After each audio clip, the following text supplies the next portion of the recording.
Magandang araw mga kakotsero. Ito na naman po ang inyong lingkod na si Jigs na magbibigay sa inyo ng giya ngayong araw ng Miyerkules. Ngayon po ay January 21, 2026 at meron po tayong 7 well-balanced races. At uulitin ko po, itong aking giya ay purely review and analysis ko lamang at walang halong information. Simulan na po natin. Race number 1. Dito po magsisimula ang winner take all. 3-year-old and above maiden race placer. Distance is 1,200 meters at dito po may 8 kalahok. May carry over po tayo sa Super 6 amounting to 46,257 and 48 centavos. Dito po first choice ko numero 7 Blue Scholar, no. Ito si Blue Scholar po nakakasali po ng malalaking karera ito, no. Sakay ni Jackie Charles Reyes sa mga 2-year-old, no. Sa tingin ko ito ang horse to beat sa karerang ito. Although anybody's race po ito. Second choice ko po rito yung galing sa segundo nakaraan, numero 3, High Speed, no. Medyo magaling lang yung nakalaban ni High Speed, si 191, no. Malayong nanalo. At papatubayan pa rin po papatubayan na po ngayon si High Speed ni Jackie AB Serios, no. Yung sumakay kay 191, no, nakaraan. Maglalagay po ako ng third choice sa Pandiado, numero 6, 7 Cycles. Itong 7 Cycles, laging timbang po ito sa kay ni Jenjen Huko eh. Ngayon, change jockey, binigay na po kay Jackie R.A. Base. Ito yung mga nakakalaban nila, Elizabeth Joy ito sa maiden, matagal na rin po sa maiden ito eh, no? Baka ngayon, mahusto na po. Kaya dito sa race number 1, ang pili ko po dyan, doon ako sa numero 7, Blue Scholar. Panigundo ko naman po, numero 3, High Speed. At isasama ko pong Pandiado, numero 6, 7 Cycles. Sa race number 2, dito po magsisimula ang pick 6. Eurocom rating-based handicap system race, class 4, 42 to 56 split, another 1,200 meter distance. At dito po, meron po tayong 8 kalahok. Dito po sa karerang ito, medyo pass muna ako sa nag-uumentong title holder, no. Nakakadalawang sunod na panalo na po yan, no. Hindi maganda numero ngayon baka manikit sa aparato. Sa sarili ko lang pong opinion yan. Kayo pa rin po masusunod kung kukuhanin nyo. Pero para sa akin po, pass muna ako dyan, title holder. Para sa akin po, itong race number 2, first choice ko po dyan, numero 8, Calendar Girl, no, sa akin ni Boss Jenjen Huko. Gamay po ni Boss Jenjen ito at may best time po to sa 1,200 meters sa MMTCI na 1:13 media. At magaling po kay Boss Jenjen yan, si Calendar Girl, no, at bagong baba po ng grupo. Second choice ko po dyan, yung numero 2, Backpage, no.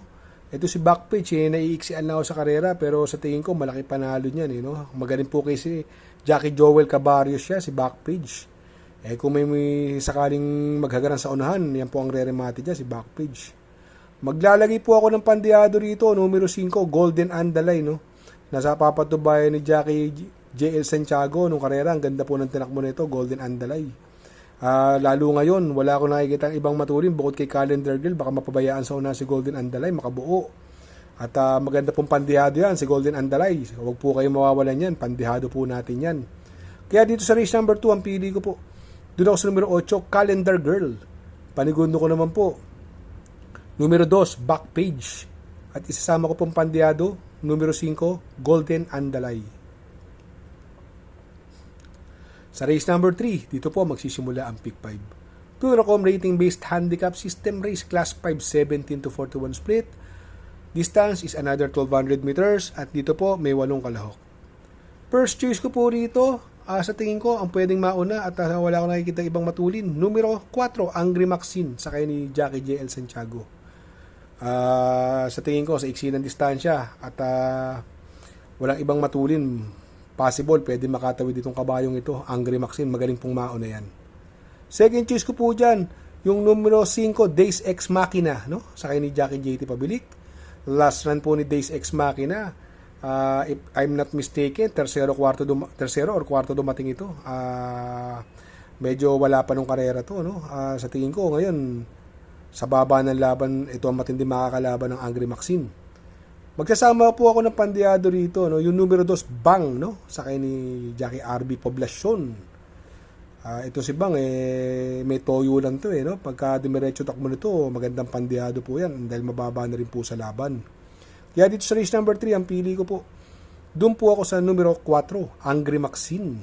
Panigundo ko naman po, numero 5, Days Ex Machina. At isasama ko pong pandiado, numero 2, Bang. Sa race number 4, dito po magsisimula ang pick 4. Pilracom rating based handicap system race class 4 42 to 56 split. Another 1200 meter distance, may 7 kalahok. First choice ko po dito yung umentadong numero 6, Alibaba, sa kainin ngayon ni Christian Pilapil, no? From Jomel Storke. Binigay po kay Christian Pilapil. Tingin ko siya na mauuna rito. Although may pwede magbigay ng pressure yung King Alexander, pero kayang-kaya ni Alibaba yan. Ang bibigat ng tilano niya, sila straight shooter. Tinalo pala siya ni straight shooter, pero kapirasong-kapiraso lang. Sa tingin ko, ito ang horse to beat dito, Alibaba. Wala nang papoporma sa unahan yan. Kung magkaroon siguro ng pressure, ang pwedeng magbigay si King Alexander at si 189, sa tingin ko ang makakalaban niyang nag-uumento na galing sa panalo na karaan, yung numero 4, Tough Feeling, sa kay ni Jigger Paano, gamay niya po ito, coupled with precise move, no? Kaya dito sa race number 4, ang pili ko po, doon ako sa numero 6, Alibaba. Panigundo ko naman po, numero 4, Tough Feeling, coupled with precise move. Sa race number 5, Pilracom rating based handicap system race class 4, 42 to 56 split. Another 1200 meter distance, at dito po meron po tayo 8 kalahok. First choice ko po rito yung imported Petit Pousse, no? Na papatubayan ni Jackie J.A. Pastoral. Ito bagong baba po ng laban ito. Ito lumalaban to sa malalakas kila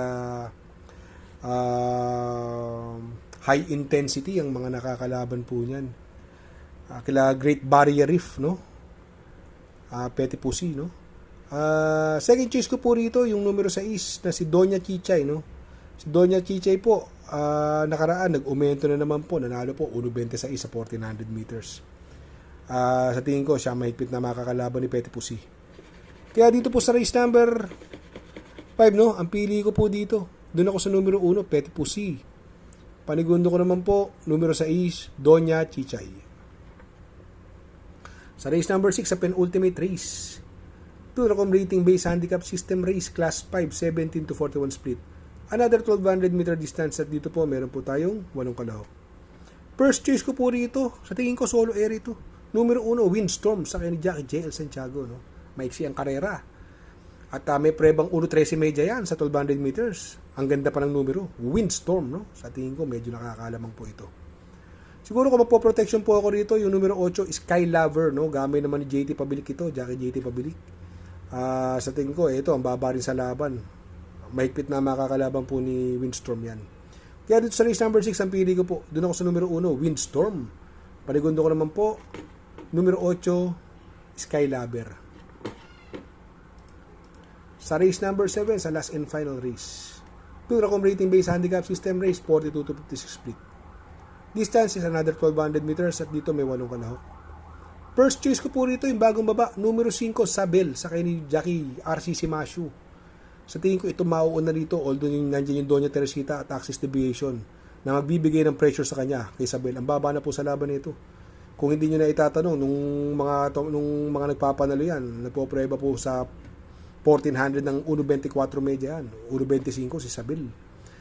Ilabas lang po ng may-ari ito, sa tingin ko lamang po yan. Second choice ko po rito, yung galing sa segundo na karaan, kay Marvelous Maxine, numero 1, Warhammer, nasasakay ni JT Pabilik. Ito segundo na karaan din kay kay Marvelous Maxine, no? Hindi lumagpas si Elizabeth Joy. Mahigpit na makakalaban po ni Sabel yan, no? Maglalagay po ako ng pang-protection dito, numero 7, Robotic Clay, no? Sa kay ni Jackie J.A. Pastoral. Doon tayo sa Giant Killer, baka makadihado, paratingan. Pwede makachamba yan. Kaya dito sa race number 7, ang pili ko po, doon ako sa numero 5, Sabel. Panigundo ko naman po, numero 1, Warhammer. At isasama ko pong pandiado, numero 7, Robotic Clay. Mega shoutout, no? Mega shoutout kay Sir Jan Balbastro ng San Jose del Monte, Bulacan. Mega shoutout po. Shoutout nga pala kay Sir Pax ng Barkadahan OTV. Located po siya sa 1139 New Antipolo Street, Corner Vargas. Malapit lang po sa Abad Santos, yung bagong ginawang tulay. Very convenient and attentive po ang mga tao. Pwede po kayong mag-EB at party while betting on racing. Good luck mga kakutsero. Sana po matapat ang ating giya at yung mga nakasunod. Sana po ay magsitama po kayo. Ako yung makikiusap lamang at makikisuyo sa inyo na please like, share, subscribe, and hit the notification bell para update kayo sa aking mga giya. Good luck po and happy racing!